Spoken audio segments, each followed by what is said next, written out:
Seth. Matt Beatty from Max Cavalera. Jose Mangan. George Corpsconder Fisher from D. Snyder. Alex Skolnick. Alex Terrible. Dave Mustaine. Christina. Hola.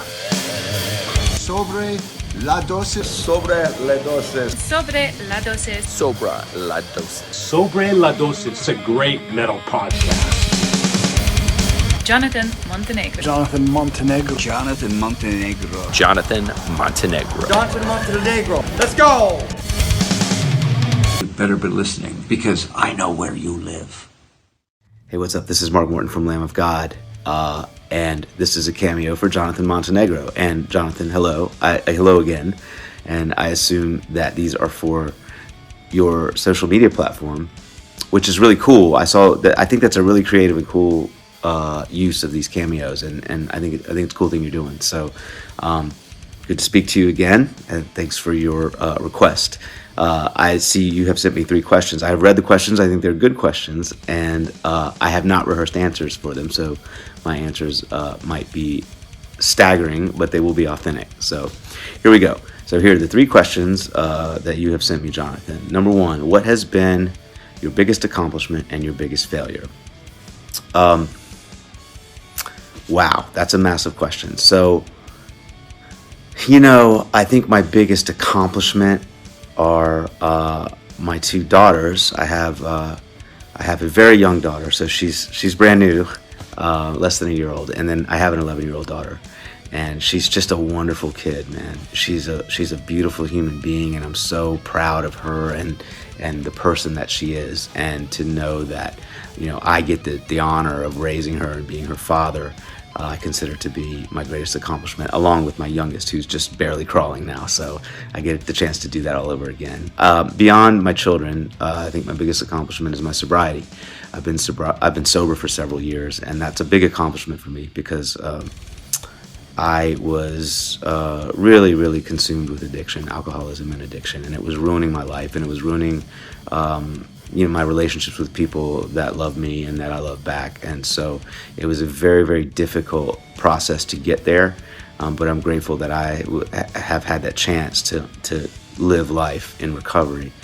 So that's a big accomplishment for me as well. My biggest failure, I'll tell you, man, I'm in a place in my life where I'm so really blessed and grateful for the way my life is that I don't necessarily consider anything a failure because it got me to this place. Some of it was difficult and challenging, but it got me here, and here's a good place for me. So I don't know that anything was a failure. I would say what I failed to do was go a little easy on myself. I've always been really hard on myself most of my life, and I think maybe that's been the motivation for some of my success, but it's also been difficult to live with myself at times. So I would say maybe I could have done that a little bit different. Question number 2, when did I realize my band was unique? That's a really good question. I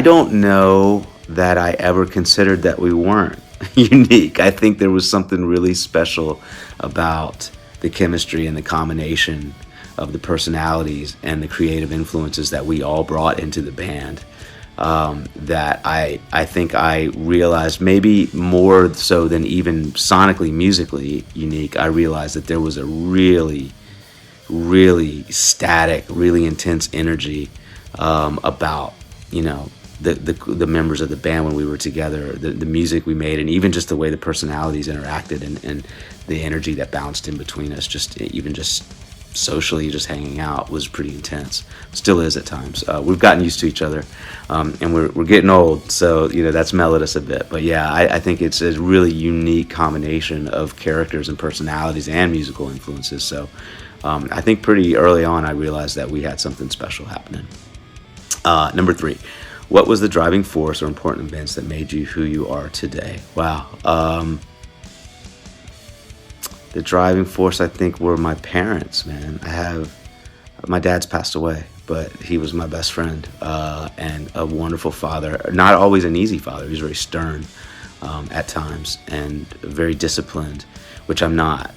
So we butted heads at times, but there was a lot of love between my parents and I and my brother. And I think that family and growing up in a small town in Virginia and the combination of those elements are really what sort of gave me the kind of,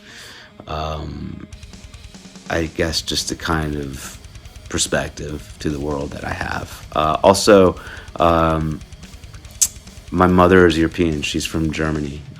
She's an American citizen now, and has been most of her life, but she was born and raised in Germany. So I think having a German mother, a mother from another country, really early on gave me a very broad perspective, in the sense that the little small rural, basically small town in Virginia that I grew up in, I knew early on that wasn't the entirety of the world. So I knew that there was a whole world out there, and I got a chance to see some of it pretty early on, going to visit my family over there and that kind of thing. So I think those elements had a lot to do with shaping the dirtbag guitar player you see in front of you today. So cool stuff you're doing, Jonathan. Thanks for the questions, man. Thanks for the request. I hope I answered your questions successfully, well, or